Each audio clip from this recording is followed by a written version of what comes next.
une jeune association, on a quand même réussi à faire quelque chose, à attirer un petit peu de temps en temps l'attention des médias, l'attention aussi de nos adhérents et de nos sympathisants, que l'on espère de plus en plus nombreux. Et donc, voilà, ça va être l'occasion pour nous de vous présenter tout ça. Avant de commencer ça, je vais céder la parole.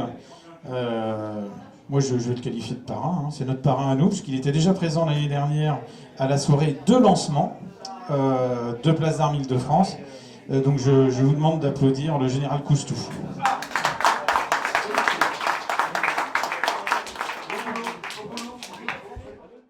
De Place d'Armes était à Calac il y a 3 semaines à peu près.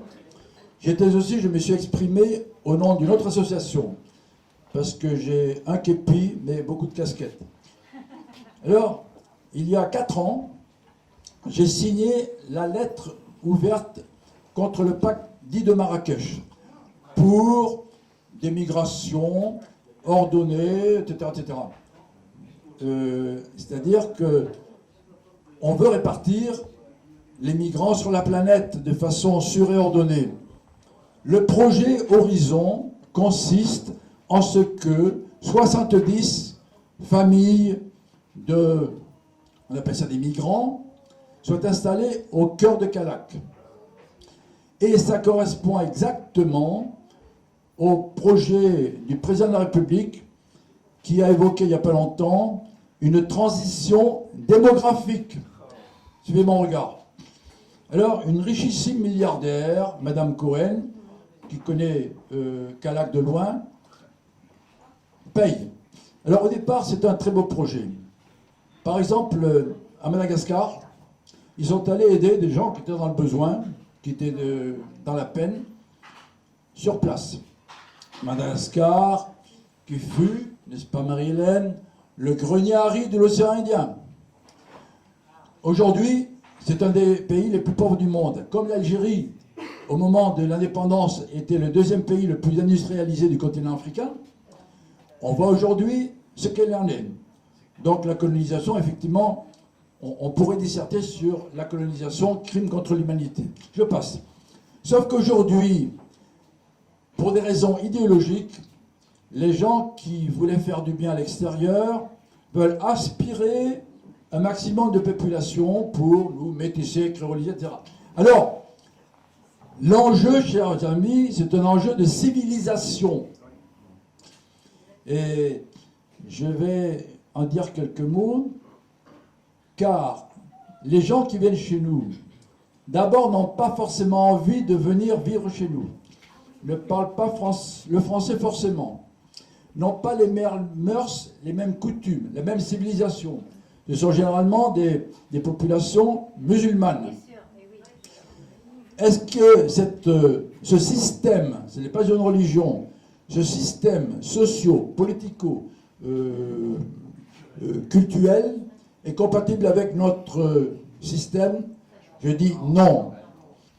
Notre civilisation gréco-chrétienne, gréco-latine, pardon, est chrétienne. Il suffit de regarder les dizaines de milliers de villages et de villes de notre pays qui se blottissent autour du clocher pour s'en convaincre. Or, on nous apporte une religion, une pseudo-religion qui n'est pas compatible. Elle nous apporte bien des maux. Je vais y revenir, en particulier l'insécurité, l'ensauvagement de notre pays. Le terrorisme, qui apparemment est notre ennemi principal aujourd'hui, est commis par qui? Par des gens qui assassinent leurs victimes au cri de Allah Akbar, ou par des gens qui assassinent leurs victimes au cri de au nom de Jésus-Christ.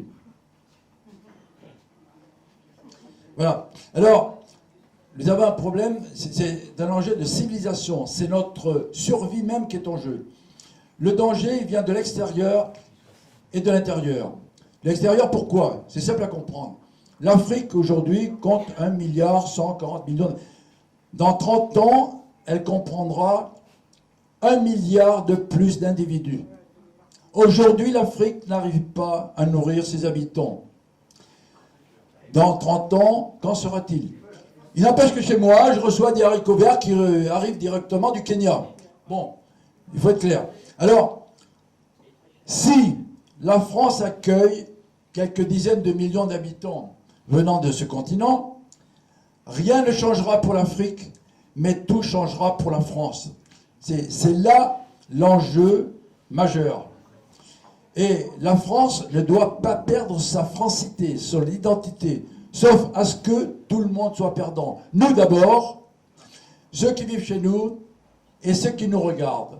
Parce que la France doit continuer à être un phare pour l'humanité. Nous sommes regardés par l'étranger. Ça n'a pas empêché le Gabon et le Togo de demander à rejoindre le Commonwealth. Et ça ne nous a pas empêché de quitter le Mali dans les conditions que nous savons. Mais ça, c'est le résultat de la politique de qui vous savez. Voilà. Donc, il y a un problème démographique énorme, et ça n'est pas en accueillant des millions, dizaines de millions de soi-disant migrants qu'on sauvera la planète. Je dois préciser une chose, c'est que les gouvernants sont les complices de la traite de ces êtres humains.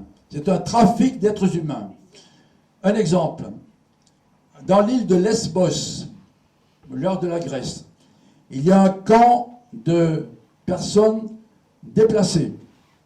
Une ONG, Advocates Abroad, cette ONG apprend à ces personnes à mentir.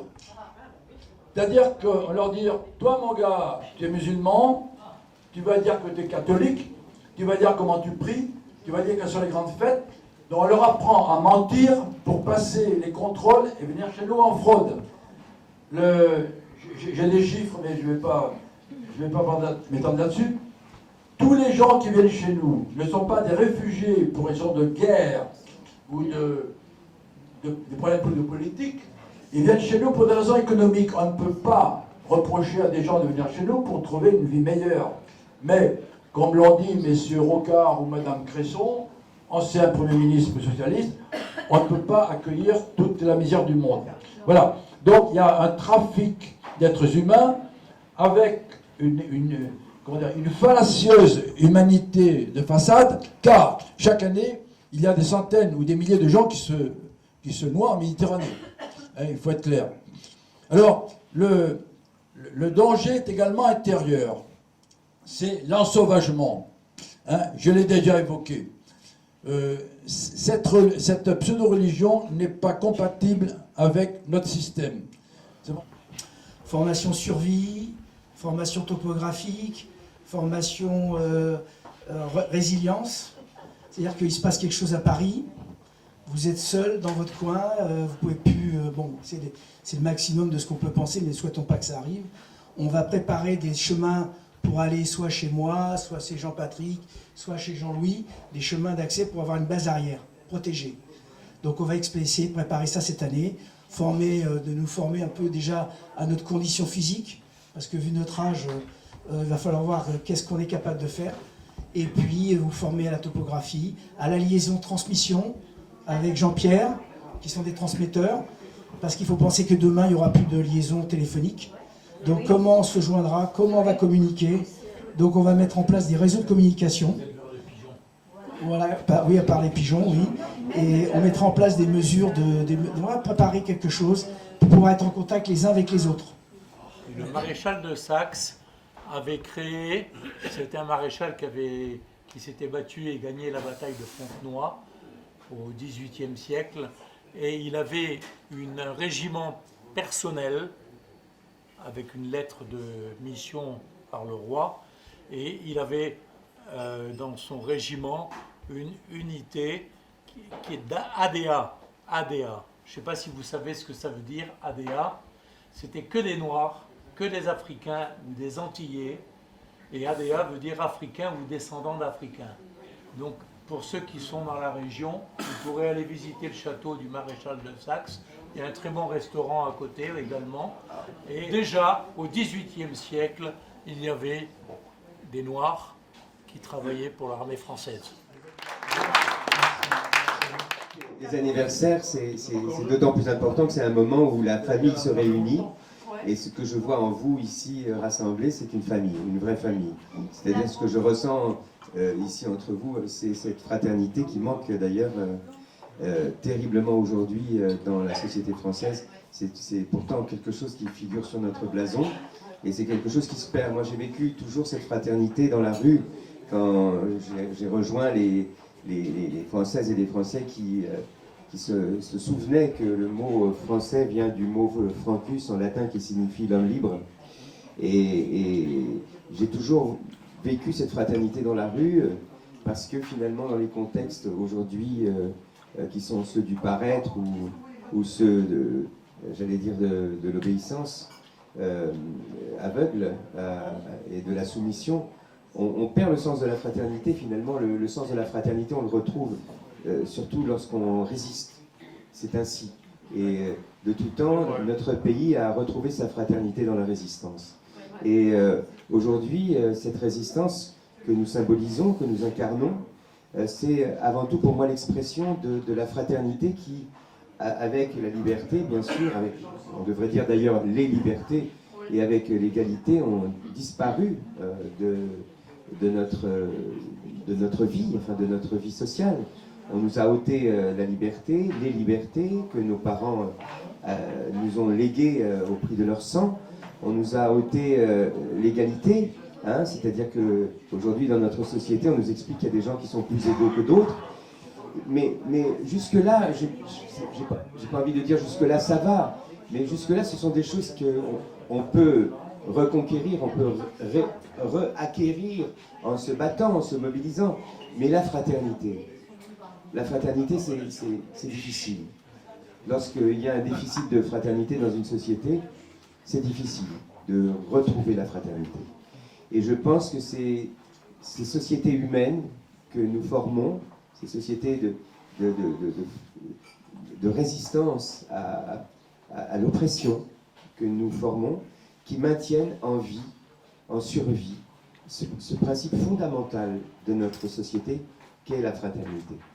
Et moi, je suis venu ici rendre hommage à cette fraternité parce que moi aussi, je connais Patrice depuis 3 jours, mais moi aussi, quand j'ai rencontré Patrice, j'ai eu ce sentiment de rencontrer un frère. Et donc, lorsqu'on rencontre un frère, eh bien, il faut,